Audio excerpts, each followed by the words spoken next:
Hi, I'm Alan at B&H. There's something rather neat about photographing things up close, be they bugs, coins, flowers, peeling paint, old rusty stuff, you name it.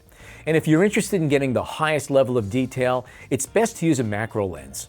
Available for all camera formats, macro lenses are unique in their ability to focus in on subjects that may not look like much from arm's length, but when viewed close up become worlds unto themselves. Unlike conventional lenses that boast close focusing capabilities, flat field macro lenses deliver sharp edge-to-edge detail even at wider apertures, which is something many conventional lenses struggle with even at smaller apertures. You can capture dramatic close-ups with conventional lenses, but macros do it far better. By definition, true macro lenses focus down to life size or 1:1, although some macros only focus down to about half life size or 1:2. When you photograph something at life size, you're recording the subject onto the image sensor or film at its actual size. As an example, if you photograph a 1-inch long object at life size or 1:1 on a full-frame camera, the image of the object will appear an inch long when reproduced at same size or 0 magnification. And because the 24 by 36 millimeter image size on a full-frame camera is about 40% wider than an inch, the object will have a fair amount of space to the left and right of its horizontal dimension. If you were to photograph the same object at life size using a camera with a smaller APS-C sensor, the inch-long object practically fills the frame.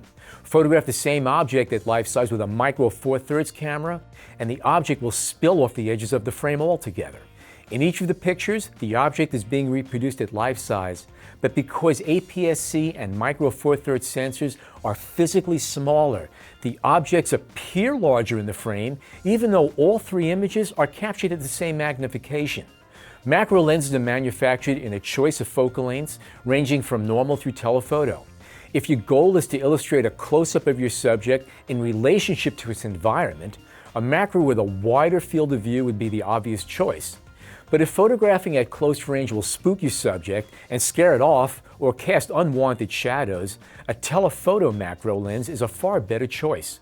For example, 50 and 60 millimeter macro lenses record life-size images at minimum focusing distances of about 7 to 8 inches.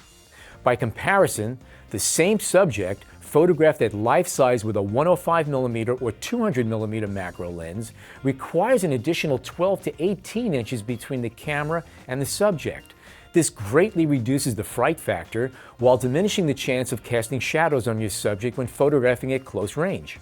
Another advantage of shooting with telephoto macros is that because telephotos tend to compress the spatial relationships between objects photographed at close range, close-ups captured with telephoto macros have a very different visual dynamic compared to the shorter focal length macro lenses. It's important to keep in mind that camera shake becomes increasingly evident when shooting at higher magnifications.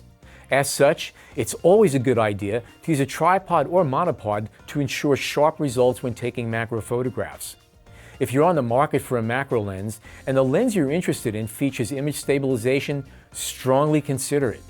I'm Alan. Thanks for watching. Whether you're a hobbyist or a professional, B&H has the answers to your questions. Experience a world of technology at our New York City Superstore. Connect with us online or give us a call.